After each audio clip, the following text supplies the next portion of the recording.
This is a story about mining money from the future and moving that money from the future to today and preventing that money from evaporating later, which increases income velocity today, which increases profitability today. And if you do that every day, you're profitable, more profitable every day than you would have been had you not done this. And this is the story of Cloudminer that mines the money evaporating into the clouds. So here we are. The year is now 2020. I have been working on this project since 1980. And I'm getting close to being able to explain my ideas about energy transfer. And at this point, if you're just intercepting these videos now, there's a lot before this. And the video before this, I described software I made called Visualizer, which does business visualization, creates a scale model of a business system. And that's great, but no one cares. No one cares what a business looks like. They only care if it makes them money, which I understand. So this is the story of Cloudminer. So in 2020, I had come to the firm understanding that explaining my ideas about business thermodynamics was really only relevant to business people if it made them money. And as a concept or a philosophy or some sort of like conceptualization, no one I met so far cares that what I'm explaining is a generic way to visualize any system, dynamic system of data at a snapshot in time, and then stringing the snapshots together to see how the whole thing behaves over time. It's useful, which comes from physics. And so I realized I have to make something practical. I told a story in this series about optimizations I've done. I've done, lots of optimizations of things in my mind, models, by moving pieces around and spatially and geometrically representing things accurately and measuring the distances between things in my mind based on these accurate models, and then coming up with ways to make the distances shorter, which reduces time, which increases efficiency. And I've done this with data conversion project, done this with marbles and ramps. I did it with a machine I made to optimize energy transfer, which was a design for what would be, I'm putting in quotes, a perpetual motion wheel, called an overbalance wheel. Even though I knew it wasn't going to spin around forever, I couldn't model how long it would spin before it stopped.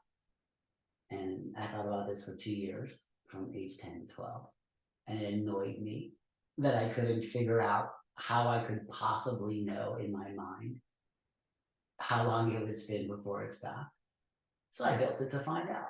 And it was like 1 second. So lesson learned. And then it stopped. And the point of it is that those are types of optimizations.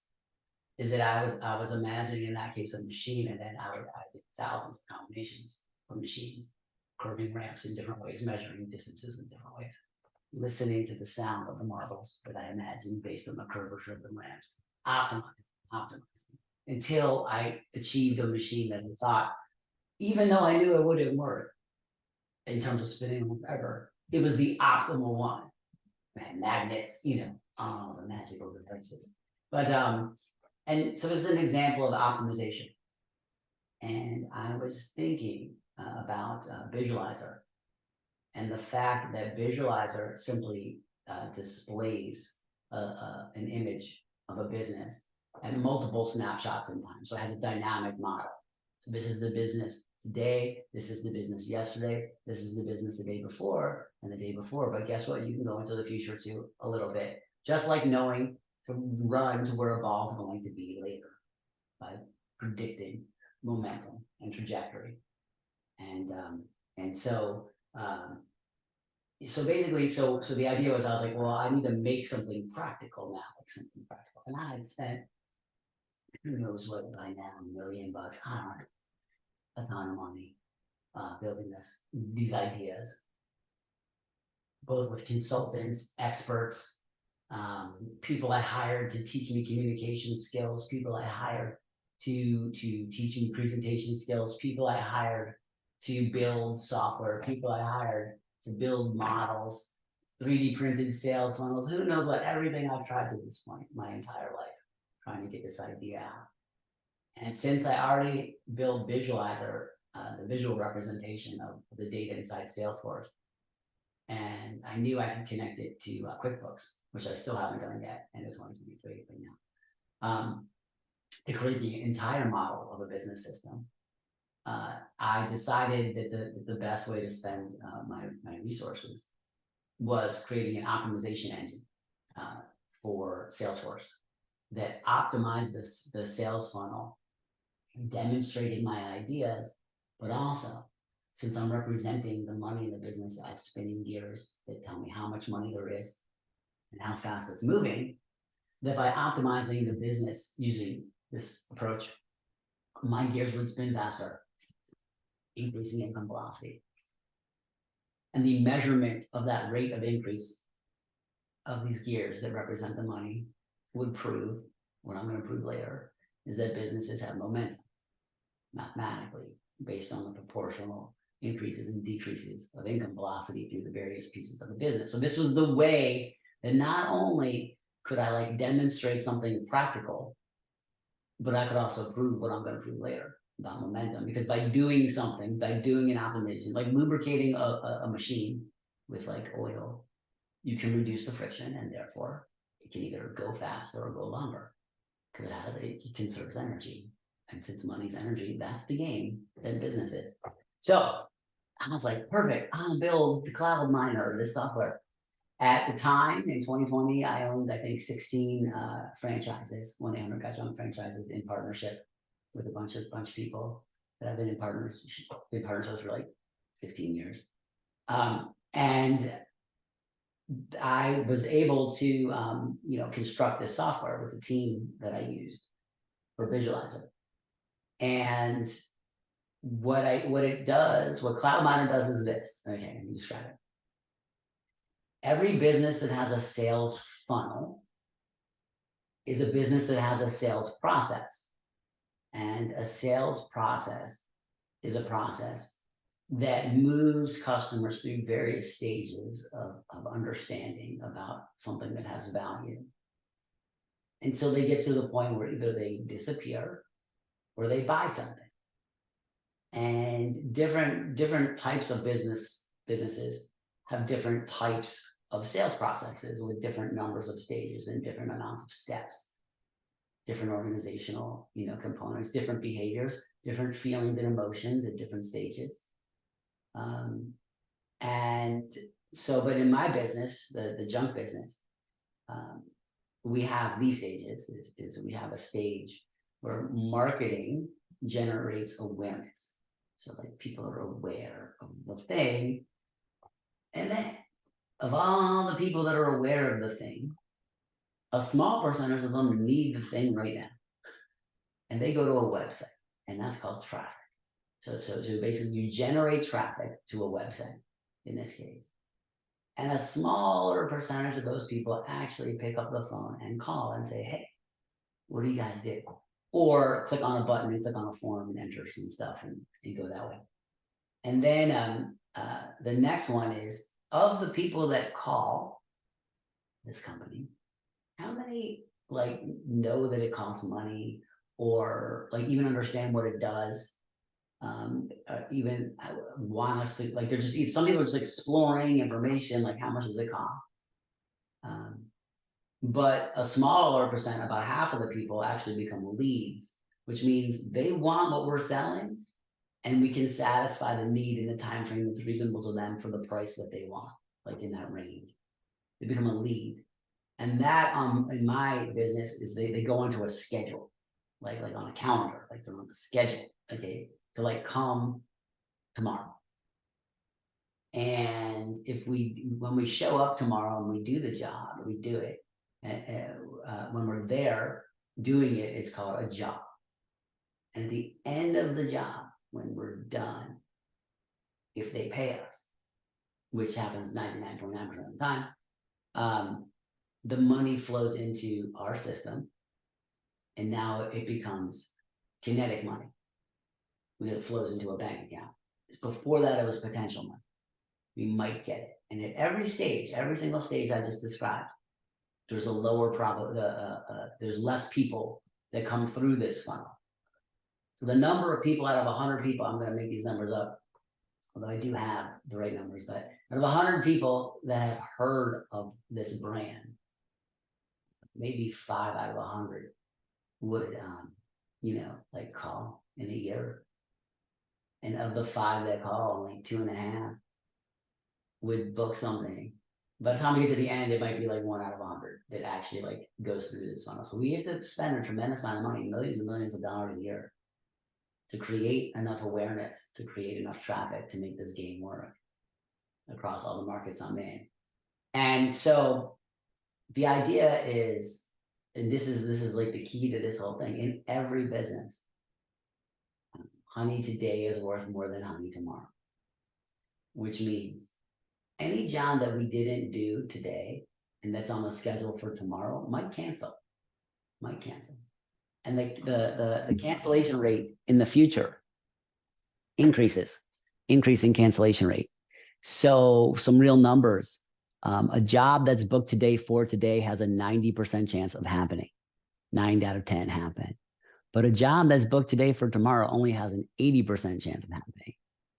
And a job booked today for 1 week from today has a 50% chance of happening. And the further out you go, the greater of a chance it's not going to happen, because it gives people time to call competitors, or it gives people time to find another way to solve the problem.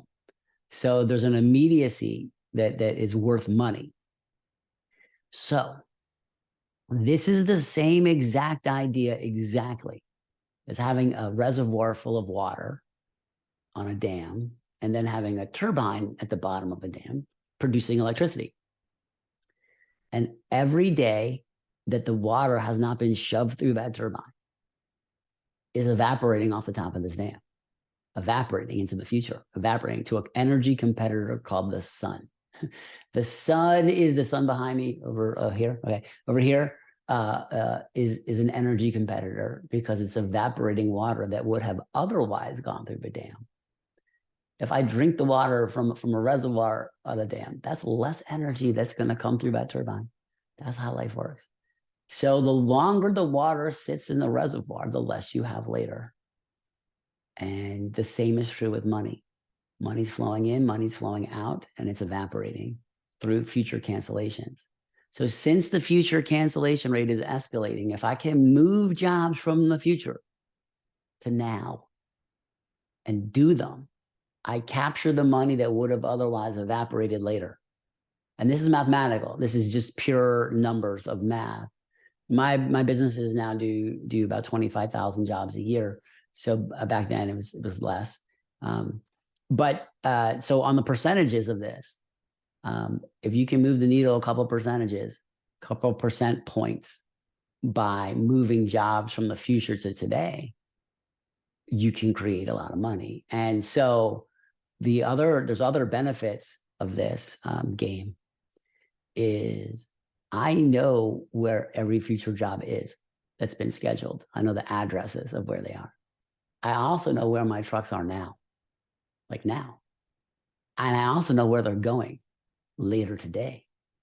I also know the disposition of the customer information in terms of like, where is this, as a junk removal company. So where is this junk located? Is it on their driveway? Is it in the backyard? Is it outside? Is it somewhere we can just grab? Do they even need to be home? And what Cloudminer does is it takes all this into account, and it creates ranks of 2 things, a risk rank and a move rank. And the risk rank is what is the likelihood that any individual job in the future will cancel based on a super simple like statistical model. And then what is the probability that they're likely to move to today? So as the clearest example of this, if somebody has junk piled at the end of their driveway and they book the job for next week because they're going to try to find like a lower cost way to get rid of their junk, and they just booked us there because they're moving in a week and a day, and so they're buying, like they're having a sure thing, but at the same time hedging their bets to try to get a better deal. And I know my truck's going to drive right past that house today, but they booked it for next week. But that junk's on the end of their driveway. I'm coming now. And they're going to get a text automatically from this software called Cloudminer that says, we're in your neighborhood. We're coming now. And when the guys get there, they can do the estimate. You don't even need to be home. Say credit card over the phone, grab your junk and get going. Now, this not only has the benefit of reducing future cancellations, which it does, but it fills holes in my schedule because time is honey. So basically paying people to drive is paying them to spend money not doing work that creates money.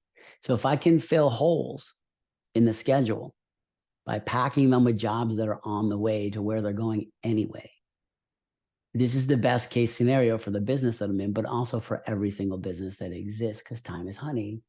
So if you're not creating money, you're spending money. And even when you're creating money, you're still spending money. You're spending money no matter what. The question is, can you create it faster than you spend it? Just like the water coming into a reservoir and the water flowing out of the reservoir, it's the same. So the more you can capture today, the better.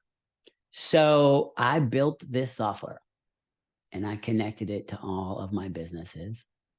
And it's been running for almost 2 years. 2 years it's been running.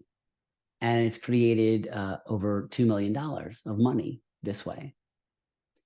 And that's great. So, some of that money, goes to improving operations. Some money gets invested in marketing. And some of that money has gone to making me carbon negative for life, which is the idea that it's possible to create money and do something good with it. And what the way I'm carbon negative is through the planting of 25,000 trees through a charity called One Tree Planted, and creating habitat through various carbon credit games in terms of preserving, wetlands and preserving other, rainforests, and also other efficiency optimizations like wind farms and solar farms, and some water purification systems. So basically, I'm happy to say that through this project, even with hundreds of trucks I got driving around and all the gas we burn, fuel, if I live to be like 200 years old, I'll still be carbon negative for life. So that's great. And so this is the story of Cloudminer mining money from the future to create habitat today.